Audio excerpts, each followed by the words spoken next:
Well hey guys, कैसे हैं आप सब लोग। उम्मीद करता हूँ आप सब लोग मस्त होंगे। सो गाइस, मेरा नाम है सुभाष कटरे और मैं हूँ फार्मेसी का स्टूडेंट। हम बात करने वाले हैं पाचन संबंधित बीमारियों के बारे में। देखो, किसी भी मेडिसिन को देने से पहले हमें उस बीमारी के सिम्टम्स के बारे में पता होना चाहिए, प्लस उस बीमारी के बारे में पता होना चाहिए कि आखिर वो बीमारी है क्या। सो पाचन संबंधित बीमारी है जिसे हम सीलियक डिसीज कहते हैं। तो अगर हमें सीलियक डिसीज हो गई है तो हम कौन सी मेडिसिन को देंगे या कौन कौन सी मेडिसिन इस बीमारी को ट्रीट करने के लिए इस्तेमाल की जाएगी, हम बात करने वाले हैं उसके ऊपर। तो सीलियक डिसीज, सीलियक एक प्रकार का रोग है जो पाचन संबंधित है ना। Coeliac disease also known as sprue और कॉलिक, इसे हम स्प्रू और कॉलिक डिसीज भी कहते हैं। This is small intestine disease. अब ये जो डिसीज है, ये जो हमारी स्मॉल इंटेस्टाइन होती है वो डिसीज है, मतलब स्मॉल इंटेस्टाइन में होने वाली डिसीज है, right. Which is also called digestive disorder, इसे हम डाइजेस्टिव डिसऑर्डर कहते हैं।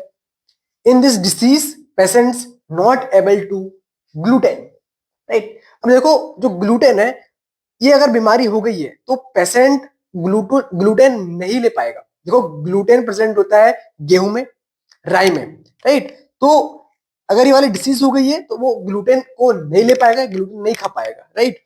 सो देखो, बेसिकली जो गेहूं है, गेहूं से आटा होता है, तो इसका मतलब कि वो रोटी खाना छोड़ दे, नहीं, उसे अलग प्रकार का आटा प्रिस्क्राइब किया जाता है जिसमें ग्लूटेन की मात्रा कम हो।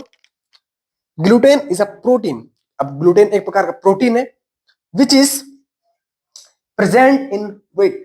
देखो, मैंने बोला कि गेहूं में और राई में पाया जाता है gluten, right. In this disease effect villi of the small intestine. देखो, ये जो विली है, राइट, अभी जो स्मॉल इंटेस्टाइन है, तो स्मॉल इंटेस्टाइन की जो विली है उसको अफेक्ट करती है डिसीज। आपको एक इमेज में आ रहा होगा, आप देख पा रहे होंगे कि जो विली है स्मॉल इंटेस्टाइन में, तो वो जो विली है वो प्रभावित होती है, जिससे क्या होता है, ये जो सीलियक डिसीज है ये होने के चांसेस बढ़ते हैं। इफ पेशेंट टेक ग्लूटेन, अगर कोई पेशेंट है जो ग्लूटेन को अगर लेगा, right, then his immune system attack on intestine. देखो, उसका जो इम्यून सिस्टम है ना, वो खुद को ही नहीं पहचानेगा और वो खुद को नुकसान पहुंचाएगा। अगर जो पेशेंट ग्लूटेन की मात्रा को लेगा, एक ग्लूटेन लेगा, राइट, सो उसका इम्यून सिस्टम उसी को अटैक करेगा।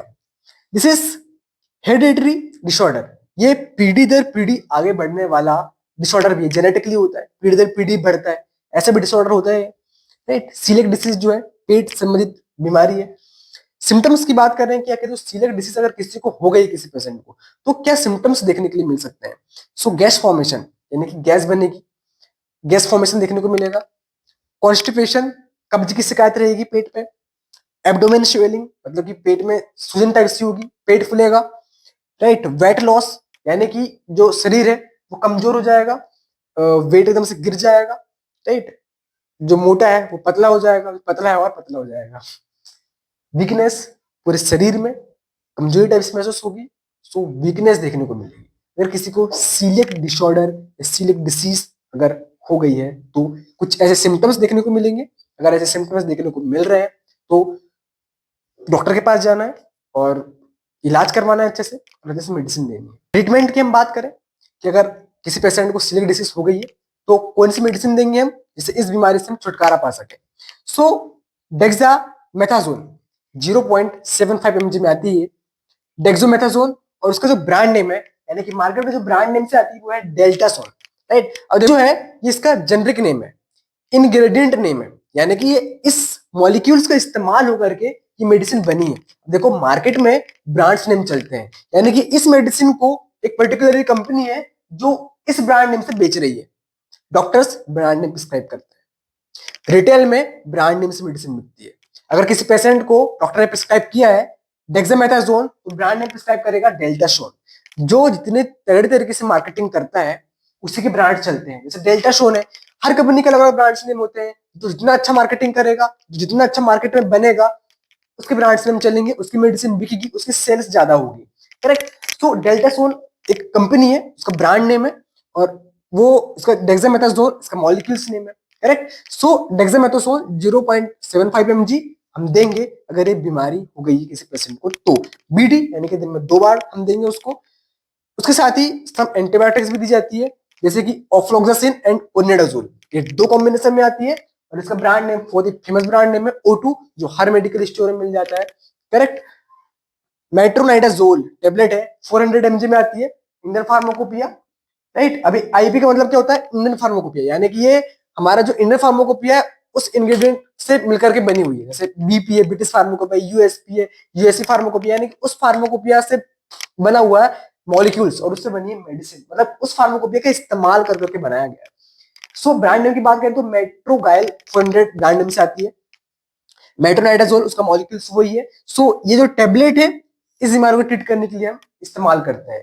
हर कंपनी के अलग अलग ब्रांड्स नेम होते हैं, ये ब्रांड नेम है, कुछ मेडिकल स्टोर में मिल भी सकते हैं, नहीं भी मिल सकते। इसी मॉलिक्यूल्स के और दूसरे ब्रांड नेम मिल सकते हैं, लेकिन मॉलिक्यूल्स एक ही है। करेक्ट। सो इस बात की अवेयरनेस बहुत ज्यादा लोगों को नहीं होती, लोगों को नहीं पता होता कौन सी जेनेरिक मेडिसिन है, कौन सी ब्रांडेड मेडिसिन है।